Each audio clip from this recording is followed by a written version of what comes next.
몇 년 전 나는 대학교 기숙사에 살고 있었다. 그곳은 오래된 건물로 밤이 되면 기묘한 소리가 들리곤 했다. 처음에는 바람소리나 건물의 삐걱거림이라고 생각했지만 시간이 지날수록 그 소리는 구체적이고 불길한 느낌이 들었다. 어느 날 밤 나는 늦게까지 공부하다가 잠이 들었다. 갑자기 알 수 없는 느낌에 깨어났고 침대 옆에 무언가 서 있는 것 같았다. 눈을 떠 확인하려고 했지만 몸이 꿈쩍도 하지 않았다. 마치 무언가가 나를 짓누르고 있는 기분이었다. 그때 귀에 속삭이는 소리가 들렸다. 여기서 나가. 그 목소리는 희미하고 낯설었지만 동시에 너무도 분명하게 내 마음을 파고들었다. 그날 이후로 그런 경험은 점점 더 빈번해졌다. 나는 기숙사 동료들에게도 이야기해봤지만 그들은 그냥 꿈이려니 무시했다. 그러던 어느 날 기숙사에서 가장 오래된 전설을 듣게 되었다. 이 건물은 예전에 대형 화재가 있었고 그때 많은 학생들이 목숨을 잃었다는 것이었다. 그중 한 명은 자기 방에 갇혀 나올 수 없었고 이후 그 방에서는 기이한 현상이 자주 발생했다고 한다. 그리고 내가 살고 있는 방이 바로 그 방이라는 것이었다. 그 이야기를 듣고 난 후 나는 기숙사를 떠나 집으로 돌아갈 계획을 세웠다. 그런데 출발하기 전날 밤 마지막으로 그 목소리를 들었다. 이번에는 더 분명하고 격렬했다. 도망쳐. 지금 당장. 나는 몸을 일으킬 수 있었고 가방을 챙겨 황급히 방을 나섰다. 복도를 지나갈 때 불 꺼진 창문 너머로 무언가가 나를 지켜보고 있는 듯한 느낌이 들었다. 가슴이 쿵쾅대고 목덜미에 식은땀이 흘렀다. 밖으로 나와 한참을 걸으며 안정이 될 때까지 나는 돌아보지 않았다. 다음날 나는 다른 친구의 집에 머물기로 하고 기숙사로 돌아가지 않았지만 여전히 기묘한 꿈을 꾸곤 했다. 그 꿈에서는 늘 그 방 안에 갇혀 불 속에서 손을 뻗고 있는 한 여학생을 보았다. 그녀는 언제나 슬프게 울고 있었고 도움을 요청하는 것 같았다. 나는 이제 더 이상 그 기숙사에 대한 소식을 듣고 싶지 않았다. 몇 년 후 나는 대학교 동창회를 통해 기숙사에 다시 화재가 났다는 소식을 들었다. 그날 밤 불길 속에서 사라졌다는 그 학생의 이름과 얼굴이 기이하게도 내 꿈속의 그 소녀와 일치했다는 사실을 알게 되었다. 이것이 단순한 우연이었을까? 아니면 그녀가 나에게 무언가를 알리려고 했던 것일까? 아직도 가끔 나는 그 소녀의 울음소리가 떠오르곤 한다. 그리고 그때마다 다시 소름이 끼치고는 한다. 이후로 나는 다시는 그와 같은 오래된 건물에 발을 들이지 않았다. 그리고 어떤 불안감이 들 때면 그 소녀의 마지막 경고를 떠올리며 항상 경계를 늦추지 않으려 노력한다. 두 번째 이야기. 어느 조용한 시골 마을에 귀신의 숲이라는 곳이 있었다. 그 숲은 한낮에도 햇빛이 잘 들지 않아 음침한 기운이 감돌았다. 마을 사람들 사이에서는 예전부터 그 숲에 들어가면 돌아오지 못한다는 전설이 전해져 내려오고 있었다. 그러나 그곳은 특히 어린아이들에게는 호기심을 자극하는 장소였다. 그날은 청명한 가을날이었다. 중앙고등학교 2학년생인 민수는 친구들과 함께 마을 근처로 소풍을 나갔다. 평소 호기심이 많기로 유명한 민수는 소풍 중간에 친구들에게 그 숲으로 가보자고 제안했다. 친구들 중 몇몇은 망설였지만 결국 민수의 설득에 넘어가고 말았다. 숲 입구에 다다랐을 때 그들은 섬뜩한 기운을 느꼈다. 마치 누군가가 지켜보고 있는 것 같은 기분이 들었다. 그러나 민수는 웃으며 말했다. 에이, 그냥 낡은 전설일 뿐이야.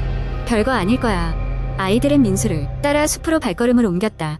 숲은 생각보다 깊었다. 점점 들어갈수록 나무들은 점점 더 빼곡하게 자라 있었고 빛은 그 틈으로 간신히 들어오고 있었다. 무성한 이파리 사이로 바람이 불어와 귀신 소리 같았다. 민수가 중간쯤 걸어갔을 때 갑자기 주변이 정적에 휩싸였다. 노래하던 새들도 바스락거리던 나뭇잎도 모두 잠잠해졌다. 왜 이렇게 조용하지? 친구 중 하나가 물었다. 그 순간 민수는 이상한 느낌을 받았다. 마치 누군가가 그의 어깨 위에 손을 얹고 있는 것 같았다. 그는 서늘한 느낌에 뒤돌아보았지만 아무것도 없었다. 그러나 뒤가 아닌 앞에 있던 친구들은 모두 얼굴이 창백해져 있었다. 저기 저거 봐. 친구 중 하나가 손가락으로 속 깊은 곳을 가리켰다. 그곳에는 희미하게 뭔가가 서 있었다. 처음에는 나무 그림자인가 싶었지만 점차 그 형체는 사람 모양을 하고 있음을 알아챘다. 민수는 공포에 질린 채로 누구세요? 라고 물었다. 하지만 아무 대답이 없었다. 대신 그 형체는 서서히 아이들에게로 다가오기 시작했다. 가까워질수록 형체는 확연히 드러났다. 그것은 얼굴이 없는 소녀였다. 놓칠세라 달아나려는 민수와 친구들은 발이 바닥에 붙은 듯 꿈쩍도 하지 않았다.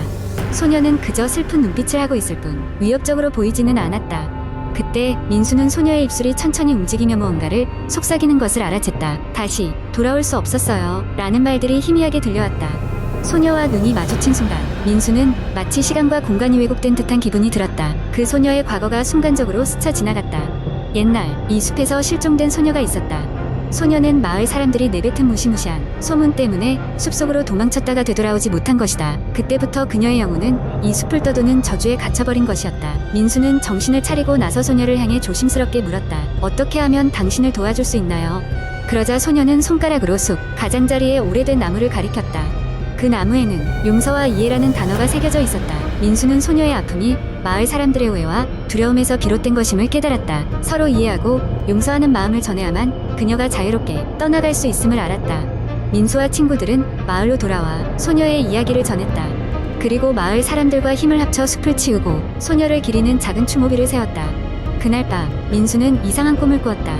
꿈속에서 그 소녀는 처음으로 웃고 있었다. 그녀는 포근한 햇살 속에서 자유롭게 걸어가고 있었다. 그 이후로 귀신의 숲은 더 이상 음침한 장소로 남지 않았다. 사람들은 그곳을 빛의 숲이라 불렀다. 아픔과 공포를 극복하고 이해와 용서의 상징이 된 숲은 민수와 마을 사람들의 가슴 속에 지금도 남아있다. 세 번째 이야기. 몇 해 전 나는 서울 외곽의 한 작은 마을로 이사를 하게 되었다. 직장 문제로 인해 어쩔 수 없이 선택한 이곳은 한적하고 평화로웠지만 어딘가 모르게 이유를 알 수 없는 불안감이 감도는 곳이었다. 이사 첫날 나는 퇴근 후 집으로 돌아오는 길에 마을 외곽에 자리 잡은 작은 슈퍼마켓에 들렀다. 그곳에서 한 중년의 여자를 만났고 그녀는 나를 보자마자 반갑게 인사했다. 새로 오신 분이시죠? 여기 처음 오신 분들은 꼭 10시 전에 집에 들어가세요. 그녀의 이 경고는 처음에는 친절한 선의로 들렸지만 점차 시간이 지나면서 그 이유를 알게 되었다. 며칠 후 밤 늦은 시간까지 야근을 하고 돌아오던 길이었다. 문득 시계를 보니 9시 50분. 나는 발걸음을 재촉하기 시작했다. 집까지는 길게는 20분 정도가 걸렸고 중년 여자의 경고가 계속 머릿속에 맴돌았다.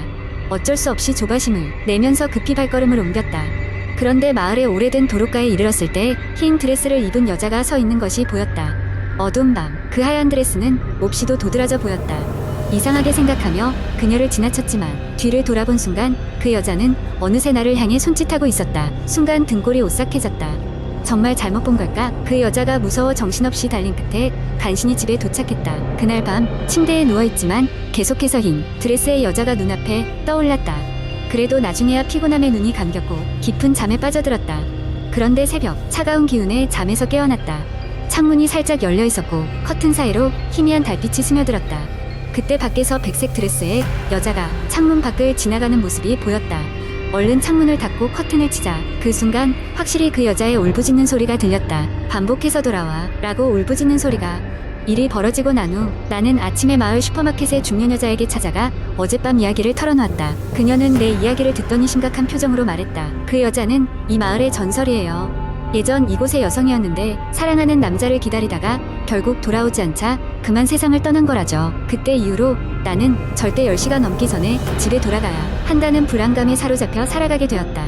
시간이 지나면서 다른 사람들도 그 여자를 봤다는 소문이 들려왔다. 하지만 이상하게도 모두가 일정 시간이 지나면 그 기억을 잊어버린다고 했다.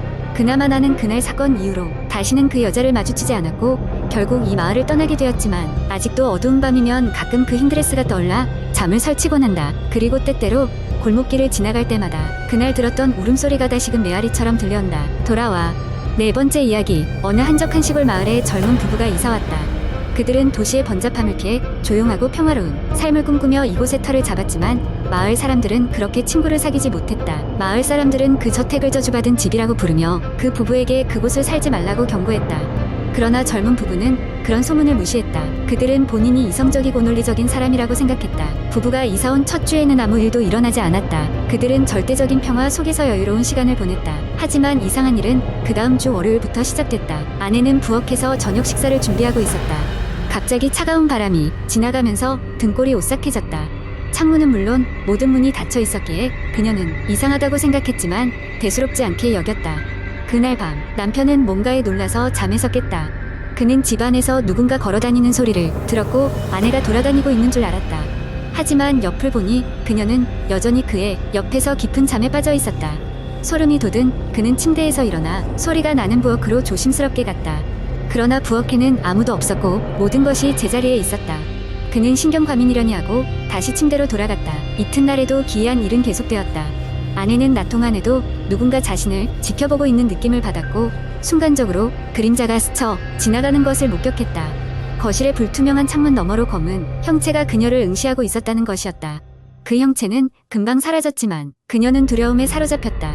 남편에게 이 사실을 이야기했을 때 그는 아내를 달래며 도시에서의 스트레스가 원인이라고 말했다. 그러나 날이 갈수록 기묘한 현상은 더욱 빈번하게 발생했다. 물건들이 스스로 사라졌다가 예상치 못한 곳에서 발견되곤 했다. 전등은 깜빡거리며 환각을 일으켰고 밤이 되면 전혀 알 수 없는 속삭임이 집안에서 들려왔다.